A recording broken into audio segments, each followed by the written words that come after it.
What's on, guys? Welcome back to another tutorial. Now this is going to be a web development roadmap. This is your complete guide to becoming a professional web developer. Throughout this course, you are going to look at various sections. First, you're going to understand what web development is and how websites work. We're also going to look at the differences between front end and back end and how they work together. We'll also look at the technologies that are used in web development, such as HTML, CSS, and JavaScript, which serves as the building blocks of the web. We'll also look at the backend technologies, that is learning how the server-side technologies work, such as the PHP, the Node.js, Python, .NET, that are used to build powerful applications. There will also be the section of the full-stack web development. This section helps you understand the connection between the front end and the back end, that is basically used to build complete dynamic web applications. You'll also learn about database. This will entail learning how to store, manage, and retrieve data using database technologies such as the MySQL. Section 7 will be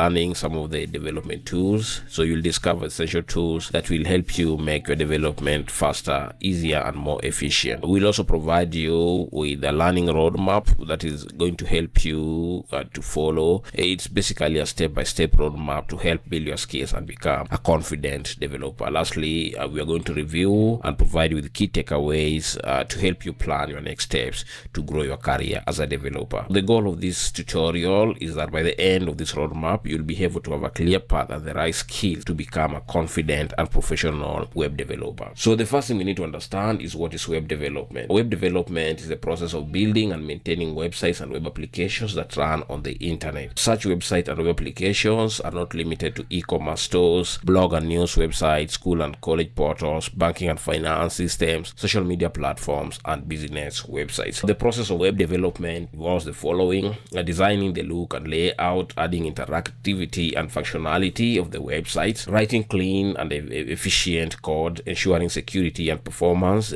is enhanced, storing and managing data, and making the websites to work on all devices, that is responsiveness of the website. In simple terms, web development involves turning ideas into powerful online experiences that connects people, solve real-life problems, and creates opportunities. For any given web development project, there's always the front end of a website and the back end. The front end is basically the part of the website that users see and interact with, while the back end is always the behind the scene part that powers the website. The front end always handles the layout and structure, design and styling, user interaction, animation and effect, responsiveness. On contrary, back end handles stuff like server logic, the databases, user authentication, data processing, APIs and integration, and security issues. The front end involves a myriad of technologies such as the hypertext markup language, that is the HTML, cascading style sheet, CSS, JavaScript, and the Bootstrap, which is used to power the front end. Back end has also a myriad of technologies that are used, and such technologies are not limited to PHP, MySQL, the Node.js, and the Python. Front end, in simple terms, brings the website to life, while back end makes it work. Together, they create powerful, dynamic, and complete web applications that users can interact with on a daily basis.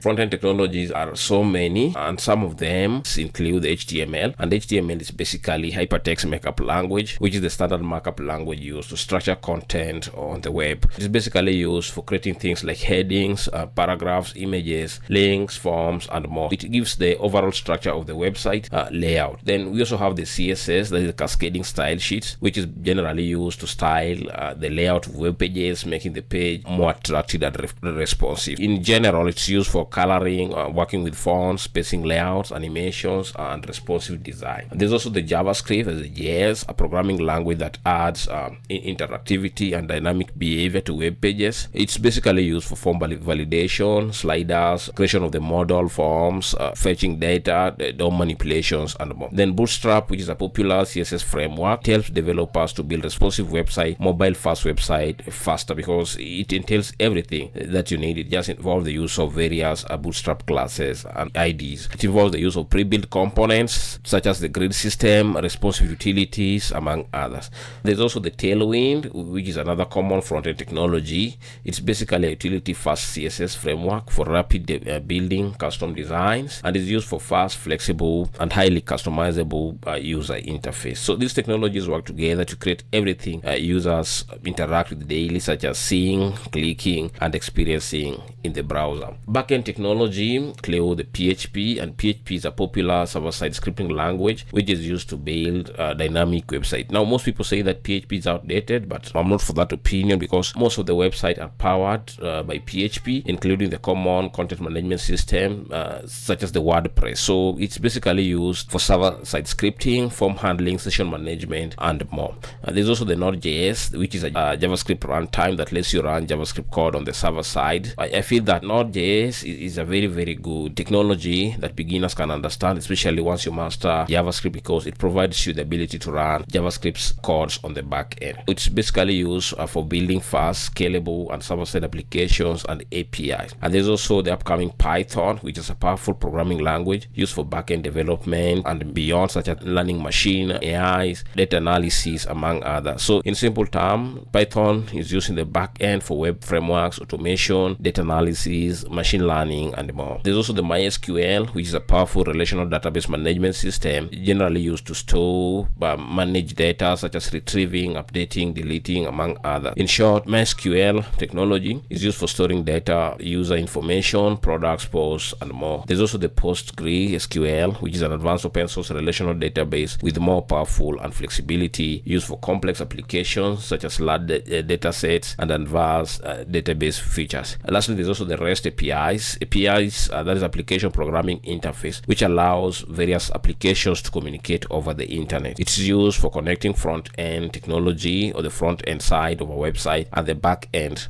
is also used in mobile app applications, third-party services, among others. Backend Technologies usually handles the logic, data, and functionality behind the scene and ensures that everything works seamlessly. When users get onto a website, whatever they most interact with is the front end, which is the visual part of the website, and the back end will perform things behind the hood, such as maybe processing of form details, maybe requesting information from the server, among others. There's a concept of full stack development, and I think this is something that is very key, and at this section you need to understand what full stack development or developers are. A simple explanation that I find convenient is that full stack development means working on both the front end of our website, what users see, and the back end, that is bringing things to work behind the scene. So if you are able to build a complete application from start to finish, then you are basically considered to be a full stack developer. So for a full stack developer, you must work with whatever the users can see as the front end, such as a user interface, a user design, client-side logic, animations and effects, responsive design, and you must also have a good grasp of the concept applications such as the server-side logic, databases, authentication, APIs and integration, and security and performance. In a broad view, full stack developer must have a good grasp of technologies for the front end, such as the hypertext markup language, CSS, JavaScript, Bootstrap, or the Tailwind, and a good grasp of the backend technologies such as the PHP, Node.js, Python, MySQL, and REST APIs is very important.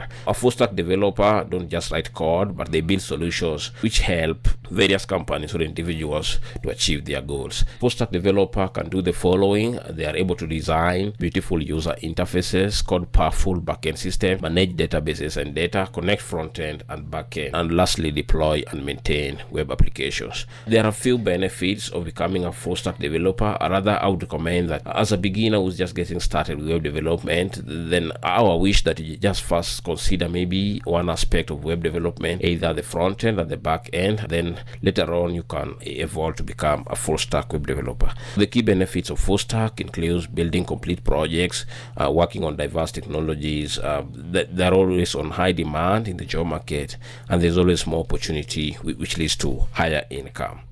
Database technologies that are used in web development are so many, and it starts by understanding what database is. So database always involves storing and organizing information, so websites and web applications can retrieve and manage data quickly. Examples of data that are stored on a database include user information, such as maybe the login details, product information, orders placed by various users on maybe e-commerce websites, messages, blog posts, and payments information.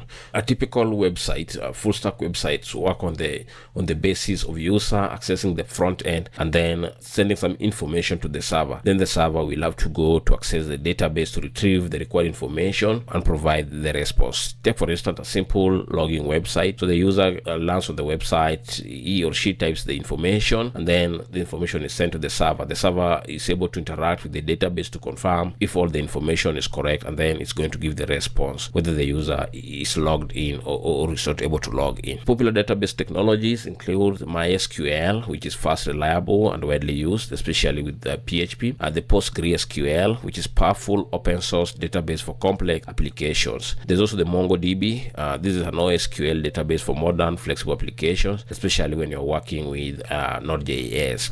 There's also Firebase, which is a real-time NoSQL database, always powered by Google, and it's Cloud Firestone.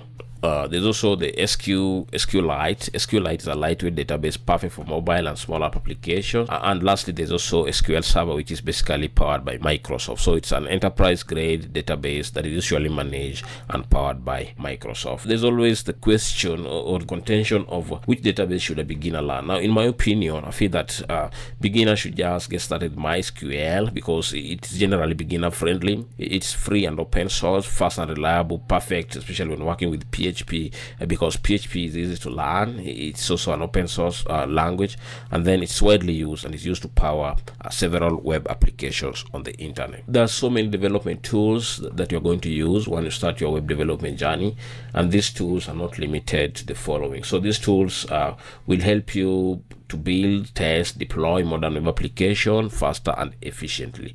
So the first tool which I consider ideal for any web developer is the Visual Studio Code. Now this is a powerful code editor with smart feature, extensions, and debugging support. It allows you to add various extensions such as maybe the live server view, or you can even integrate the modern AI tools such as maybe the cloud. There's also the Git, which is a version control system which allows you to track changes and manage project history. There's also the GitHub, which is a cloud platform to host repositories, collaborate, and manage code with others. So I find GitHub very, very important once you become a fully fledged developer. Learning how to operate the GitHub together with the Git is very important because it will allow you to even build your portfolio to show to maybe interested, should I say, employers or clients. There's also the Chrome Dev Tools. The Chrome Dev Tools, Chrome has built-in browser tools to inspect, debug, and optimize web application when you're doing your web development process. Then there's a SAMP. SAMP is a local server environment that runs basically PHP, MySQL, and helps you to test websites offline and to host back-end applications on your local machine. Then there's a Docker, which is a containerization tool that packages applications and dependencies for consistent environment. Now, the right tool will always empower developers to write better code, and choosing on a better tool is very, very important when you want to build, test, deploy modern web applications faster. Some of these tools also help you collaborate seamlessly and build exceptional web experiences easily. Now, AI is a learning curve that I would consider ideal for anybody who wants to have a good, strong foundation and become a confident web developer. So the first stage, I would urge you to start by learning the basics of front-end web development, mastering technologies such as HTML, CSS, and JavaScript. Then you can move to learning backend fundamentals, and I consider PHP ideal in this case because it is open source and easy to get started with. Then you can move to databases, learning how MySQL work and how to store, retrieve, and manage data from a database. This one will help you to start understanding how fully web stack applications work. Then there's also the next stage, which is building small projects to help reinforce the concept and the ideas that you've learned. And then you should now move to starting to use modern tools to improve your workflow and efficiency, such as the GitHub, using the dev tools to work more efficiently and collaborate with other developers. Then lastly, you can explore framework which will help you to advance and grow. You should also dive into APIs, understand how application programming interfaces work, and how you can create simple APIs to help interaction between the front end and the back end, and this will help advance and reinforce your ideas and learning. So in a nutshell, just remember that consistency is key. Always practice daily, build projects continuously, and keep learning by staying curious. Thank you for making it this far. I believe you now have the roadmap. Consistency, practice, and curiosity will always take you from learning to building real-world web applications. So in this short tutorial, we've gone through what the front-end technologies entails, the back-end technologies, database technologies, tools, and technologies to help your productivity, learning order, that's the learning curve that I would recommend. And your next step as a beginner is just to review and learn, go through each topic, understand the fundamentals. Always practice daily. There's a lot of sites that can provide you with maybe short projects to work on and solve problems. Try building projects, apply what you've learned in building real world projects that can solve real life problems. Deploy and share. Or don't be ashamed of your projects. Go ahead and share them, post them on Git repos, and you can also share links maybe on social media platforms that people can get to know what you're building, people can get to know you, and maybe from there you can be fortunate to land your first client. Because I believe that the main aim of learning maybe to program or to develop website is to be a freelancer and maybe work and be at a position to get hired. So always keep improving, stay consistent, create value, and then automatically you are going to grow and earn. In short, stay focused, keep practicing, build amazing things, and your journey to becoming a web developer is guaranteed. Thank you for sticking to this video, and see you in the next tutorials.